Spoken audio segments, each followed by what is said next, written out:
이혼, 참수, 이혼, 사망, 이혼, 참수, 생존. 이혼하고 참수되고 죽고 이혼하고 참수되고 살아남았다. Divorced, beheaded, died, divorced, beheaded, survived.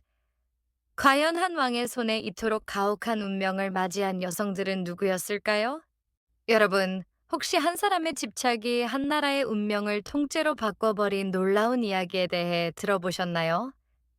오늘은 바로 그 주인공, 잉글랜드의 헨리 8세 이야기를 해보려고 합니다. 아들 하나를 향한 그의 갈망이 어떻게 잉글랜드의 신앙과 역사, 심지어 유럽 전체를 뒤흔들었는지 지금부터 흥미진진하게 들려드릴게요. 튜더 왕조는 정말 아들이 절실했어요. 헨리 8세의 아버지인 헨리 7세는 피비린나에 나는 장미 전쟁을 끝내고 겨우 왕위에 오른 신생군주였거든요. 아직 왕조의 기반이 얼마나 취약했겠어요? 게다가 당시 잉글랜드는 프랑스, 스페인 같은 유럽 강대국들 틈바구니에서 약소국에 불과했습니다. 이런 상황에서 왕조의 안정을 위해서는 강력한 후계자가 정말 필요했죠. 더 중요한 건 그때까지 잉글랜드 역사상 여왕이 나라를 다스린 전례가 없었다는 거예요. 그래서 딸이 왕위를 이으면 또 다른 내전이나 외세의 간섭이 생길 거라는 공포가 엄청났습니다. 말 그대로 아들은 선택이 아니라 필수였던 거죠. 이런 배경 속에서 헨리 8세의 형이 나서 튜더는 유럽 최강대국 스페인의 공주, 아라곤의 캐서린과 정략 결혼을 하게 됩니다. 프랑스를 견제하기 위한 아주 중요한 동맹이었죠. 그런데 결혼한 지 불과 20주 만에 아서가 갑작스럽게 세상을 뜨면서 이 동맹이 큰 위기를 맞게 됩니다. 헨리 7세는 스페인과의 관계를 유지하고 또 막대한 결혼 지참금, 지금 돈으로 무려 415억 원을 돌려주지 않으려고 고심했어요. 결국 둘째 아들이었던 헨리, 훗날 헨리 8세가 형수였던 캐서린과 결혼하는 카드를 꺼내듭니다. 교회법상 형수와의 결혼은 금지되어 있었지만 캐서린이 아서와의 결혼은 성적 결합이 없었다고 주장하면서 교황의 특별 허가까지 받아 결혼을 성사시켰답니다. 이때의 결정이 훗날 엄청난 파란을 불러올 줄 누가 알았을까요? 헨리와 캐서린의 결혼 생활은 초기에는 평온했어요. 하지만 왕실을 어둠으로 몰아넣는 한 가지 문제가 있었으니 바로 후계자 문제였습니다. 캐서린은 최소 6번 이상 임신했지만 대부분 유산하거나 사산하고 말았죠. 1511년에 태어난 첫 아들 헨리조차도 2달 만에 세상을 떠났고 유일하게 살아남은 자녀는 1516년에 태어난 딸 메리뿐이었습니다. 나이가 들어 더 이상 출산이 어려워진 캐서린을 보면서 헨리 8세는 점점 더 불안해지기 시작했어요. 그리고 결국 형의 아내를 취한 자신에게 신이 벌을 내리는 것이라고 확신하기에 이릅니다. 그는 성경 레위기 20장 21절에 나오는 누구든지 그의 형제 아내를 데리고 살면 더러운 일이라 그들에게 자식이 없으리라는 구절을 인용하며 자신의 결혼이 저주받았다고 주장하기 시작했죠. 이 구절이 잉글랜드 역사를 뒤바꿀 시작점이 될 줄은 정말 아무도 예상 못했을 겁니다. 왕의 마음이 캐서린에게서 점점 멀어져 갈 무렵 그의 눈에 띄는 한 인물이 있었으니 바로 왕비의 시녀였던 앤 불린이었습니다. 프랑스 궁정에서 교육받은 그녀는 세련된 매너, 뛰어난 지성, 그리고 당시 전통적인 미인상과는 또 다른 신비로운 매력으로 남성들을 사로잡았죠. 결정적으로 앤은 왕의 수많은 정부 중 하나가 되기를 단호히 거부했습니다. 그녀는 오직 정식 결혼만을 요구했어요. 이런 그녀의 야망과 거절은 헨리 8세의 정보욕을 강하게 자극했고 왕은 그녀에게 전례 없이 매달리기 시작했습니다. 심지어 헨리는 앤에게 이런 편지를 보내기도 했어요. 당신이 진정으로 기꺼이 충실한 연인이자 친구 역할을 한다면, 당신의 몸과 마음을 내게 준다면 당신을 나의 유일한 연인으로 받아들이겠어. 오로지 당신만을 섬기겠소. 그의 마음이 얼마나 뜨거웠는지 짐작할 수 있겠죠. 헨리 8세는 캐서린과의 결혼이 무효임을 교황 클레멘스 7세에게 인정해달라고 간청했습니다. 앞서 말씀드린 레위기 구절을 근거로 결혼 자체가 원천 무효였다는 논리였죠. 하지만 교황은 이러지도 저러지도 못하는 딜레마에 빠졌습니다. 첫 번째는 정치적 압박 때문이었어요. 캐서린의 조카가 바로 유럽 최강의 군주였던 신성로 제국 황제 카를 5세였거든요. 그는 이미 로마를 약탈하고 교황을 사실상 포로로 삼고 있었으니 자기 고모의 불명예를 허락할 리 만무했죠. 두 번째는 교회의 권위 문제였습니다. 전임 교황이 특별히 허가해준 결혼을 무효화하는 것은 교황의 결정에 오류가 있음을 스스로 인정하는 셈이 되어 교회의 권위를 크게 훼손하는 일이었기 때문입니다. 이렇게 혼인 무효를 둘러싼 공방은 무려 7년 동안이나 지속되었고 헨리 8세의 인내심은 서서히 바닥나기 시작했습니다. 더 이상 기다릴 수 없었던 헨리 8세는 결국 교황의 허락 없이 독단적인 행동에 나섭니다. 1533년 이미 앤 불린이 임신한 상태에서 비밀리에 결혼식을 올렸어요. 그리고 자신의 결혼을 지지하는 토마스 크랜머를 캔터베리 대주교로 임명하고 그를 통해 캐서린과의 혼인 무효와 앤과의 결혼이 합법임을 선언하게 합니다. 그리고 1534년 잉글랜드 역사에 길이 남을 수장법을 통과시킵니다. 이 법으로 로마 가톨릭 교회와의 완전한 결별을 선언하고 잉글랜드 국왕이 잉글랜드 교회의 최고 수장이 되는 잉글랜드 국교회를 설립했죠.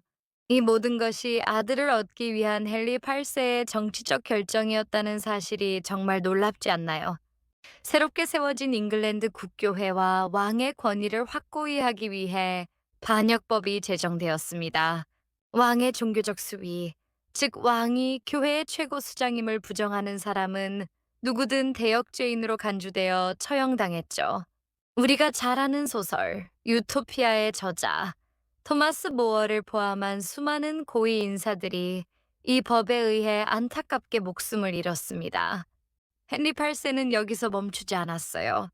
전국에 있던 800개가 넘는 수도원들을 해산하고 그 막대한 토지와 재산을 모두 몰수했습니다.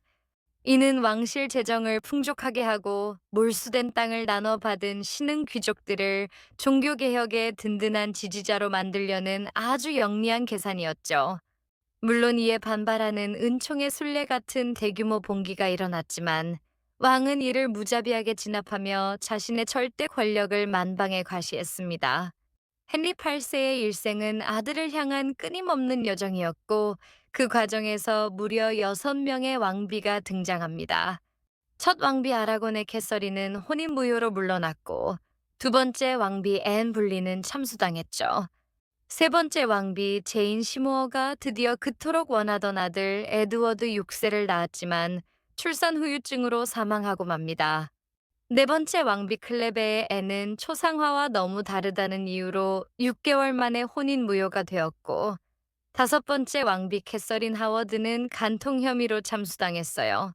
그리고 마지막 왕비 캐서린 파는 헨리 8세가 죽을 때까지 유일하게 생존한 왕비로 왕의 간호사 역할을 하며 자녀들을 화해시키는 데 중요한 역할을 했답니다.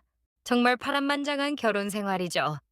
그토록 아들을 원했던 헨리 8세에게 엠블리는 큰 실망을 안겨주었습니다. 그녀는 왕이 그토록 원하던 아들이 아닌 딸 엘리자베스를 낳았거든요. 이후 몇 차례의 유산이 이어졌고 결정적으로 1536년 헨리 8세가 마상 창시합에서 낙마 사고를 당했을 때 앤이 남자아이를 유산하면서 왕의 마음은 완전히 돌아섰습니다. 차갑게 식어버린 헨리의 애정은 이제 앤의 시녀였던 제인 시모어에게로 향했어요. 결혼 3년 만에 앤 불리는 남동생을 포함한 5명의 남자와의 간통, 근친상간, 반역이라는 터무니없는 혐의로 런던탑에 갇혔고 결국 참수당하는 비극적인 최후를 맞이했습니다. 권력을 잃은 왕비의 몰락은 이렇게나 빠르고 잔인했던 것이죠. 앤 불린이 처형된 지 불과 11일 후 헨리 8세는 기다렸다는 듯 제인 시모어와 결혼했습니다. 그리고 1537년 제인은 마침내 헨리가 평생을 갈망하던 아들 에드워드를 낳았어요. 튜더 왕조의 미래가 드디어 안정되는 듯한 순간이었습니다. 왕은 너무나 기뻐했죠. 하지만 그 기쁨은 잠시, 제이는 안타깝게도 출산 후유증인 산후결로 불과 12일 만에 세상을 떠나고 맙니다. 헨리 8세는 진심으로 슬퍼했고 훗날 자신의 유언에 따라 그녀의 옆에 묻히기를 원했을 정도로 제인 시무어를 유일한 진정한 아내로 여겼다고 해요. 1536년에 겪었던 낙마 사고는 헨리 8세의 인생을 완전히 바꿔놓았습니다. 평생 낫지 않는 다리 상처는 그에게 극심한 고통을 안겨주었고 더 이상 운동을 즐길 수 없게 되자 그는 급격히 살이 찌기 시작했습니다. 말년에 헨리는 허리둘레가 54인치에 달하는 거구였고 통풍과 온몸의 종기로 고통받았죠. 육체의 고통은 정신까지 잠식했습니다. 그는 점점 더 편집증적이고 이기적이며 잔인한 폭군으로 변해갔어요. 예를 들어 정략 결혼 상대였던 클레베의 앤을 초상화와 다르다는 이유로 6개월 만에 내쫓고 이 결혼을 주선한 충신 토마스 크로멜을 처형한 것은 그의 변덕과 잔인함을 여실히 보여주는 대표적인 일화입니다. 헨리 8세의 혼돈의 치세가 남긴 유산은 정말 복잡합니다. 긍정적인 면을 보자면 그는 교황의 권위에서 벗어나 독립적인 국가교회를 설립했고 수도원 재산을 흡수하여 왕권을 비약적으로 강화하고 행정체계를 현대화했습니다. 또한 잉글랜드 해군의 아버지라고 불릴 정도로 해군력을 증강시켜 훗날 대영 제국의 초석을 다졌고 웨일스를 잉글랜드에 완전히 병합했죠. 하지만 부정적인 유산도 만만치 않습니다. 국가를 가톨릭과 개신교로 분열시켜 100년 이상 지속될 종교 갈등의 씨앗을 뿌렸고 무모한 전쟁과 사치로 왕실 재정을 파탄냈습니다. 그리고 수많은 사람을 처형한 폭군이라는 오명을 남기기도 했습니다. 헨리 8세는 말년에 1544년 왕위 계승법을 개정하여 그의 세 자녀 모두에게 계승권을 부여했습니다.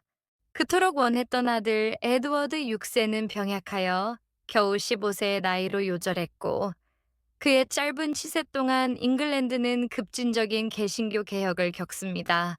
다음은 아라곤의 캐서린의 딸 메리 1세였습니다.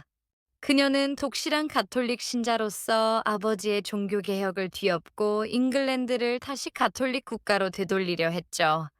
이 과정에서 수많은 개신교도를 처형하여 피에 메리라는 무시무시한 별명까지 얻게 됩니다.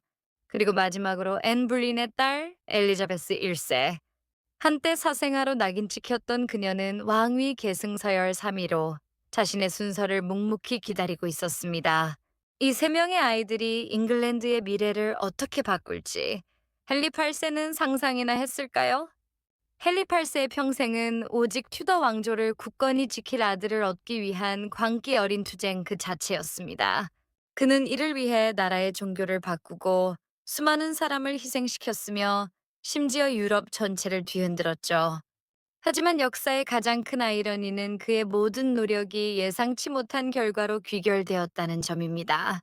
그가 버렸던 딸 앤 불린에게서 태어난 엘리자베스 1세가 즉위하여 무려 45년간의 위대한 통치로 엘리자베스 시대라는 잉글랜드의 황금기를 활짝 열었습니다. 결국 헨리 8세가 그토록 갈망했던 왕조의 안정과 번영은 그가 원치 않았던 딸을 통해 완성되었던 것이죠. 이보다 더 드라마틱한 역사적 아이러니가 또 있을까요? 이 썰에 대한 여러분의 생각은 어떠신가요? 댓글로 남겨주세요. 더 흥미로운 썰을 위해 구독과 좋아요라는 수사비를 지원해주세요. 다음에 뵙겠습니다.